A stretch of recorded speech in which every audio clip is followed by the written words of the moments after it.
നമ്മൾ സാധാരണ ഫോണ്ടനിൽ clouds cut ചെയ്യാൻ ഉപയോഗിക്കുന്നത് ഈ കട്ടർ ഉപയോഗിച്ചിട്ടാണ് കേട്ടോ. അപ്പോൾ ഈ കട്ടേഴ്സ് ഇല്ലാതെ ഇനി എങ്ങനെയാണ് ഫോണ്ടനിൽ ക്ലൗഡ്സ് ചെയ്തെടുക്കുന്നതെന്നാണ് കേട്ടോ ഇന്നത്തെ വീഡിയോ കാണിക്കുന്നത്. അതും 3D ഷേപ്പിലുള്ള ക്ലൗഡ്സ് ആണ് കേട്ടോ ഇന്നത്തെ വീഡിയോയിൽ കാണിച്ചു തരുന്നത്. അപ്പോൾ അതിന് വേണ്ടിയിട്ട് ഞാൻ കുറച്ച് വൈറ്റ് ഫോണ്ടൻ എടുത്തിട്ടുണ്ട്.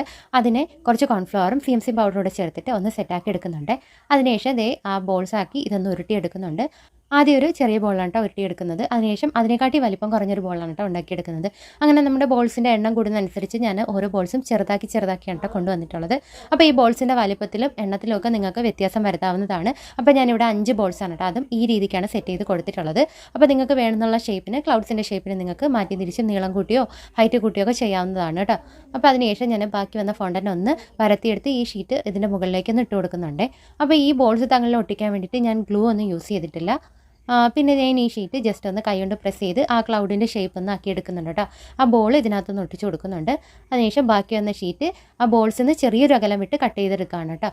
ആ ബോൾസിൽ നിന്ന് അകലം വിടാൻ പറഞ്ഞത് നമ്മൾ അടിഭാഗം ഒന്ന് ക്ലിയർ ആക്കി എടുക്കാൻ വേണ്ടിയിട്ടാണ് കേട്ടോ. ഈ ഒരു സ്പേസ് ഇട്ടിട്ട് വേണം ആ ഷീറ്റ് കട്ട് ചെയ്തെടുക്കാനായിട്ട്.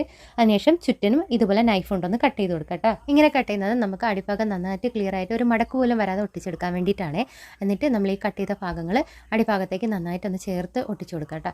ഇതിന് വേണ്ടി നമുക്ക് ഗ്ലൂവിൻ്റെ ഒന്നും ആവശ്യമില്ല, നേരിട്ട് ഇതൊന്നും ഒട്ടിപ്പിടിച്ചോളും കേട്ടോ. അതിനുശേഷം നമ്മുടെ ക്ലൗഡ് ഒന്നുകൂടെ ഒന്ന് ഷേപ്പ് ചെയ്ത് നമ്മുടെ ക്ലൗഡ് ഇവിടെ റെഡി ആയിട്ടുണ്ട്. ഇപ്പോൾ സൈസിൽ ചെറിയൊരു വ്യത്യാസം വരുത്തിക്കൊണ്ട് വീണ്ടും ഒരു ക്ലൗഡ് ഇവിടെ ചെയ്തെടുക്കാം കേട്ടോ. ഇതൊരു കേക്കിലേക്ക് വെച്ച് കൊടുക്കാൻ വേണ്ടിയിട്ടാണ്.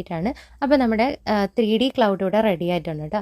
അപ്പോൾ ഇന്നത്തെ വീഡിയോ എല്ലാവർക്കും യൂസ്ഫുൾ ആവുന്നതായിരിക്കുന്നു. അപ്പോൾ യൂസ്ഫുൾ ആയിട്ടുണ്ടെങ്കിൽ ഇഷ്ടമായിട്ടുണ്ടെങ്കിൽ തീർച്ചയായിട്ടും ഒന്ന് സപ്പോർട്ട് ചെയ്യാം കേട്ടോ. അപ്പോൾ അടുത്ത വീഡിയോ ആയിട്ട് കാണാം. അതുവരേക്കും ടാറ്റാ.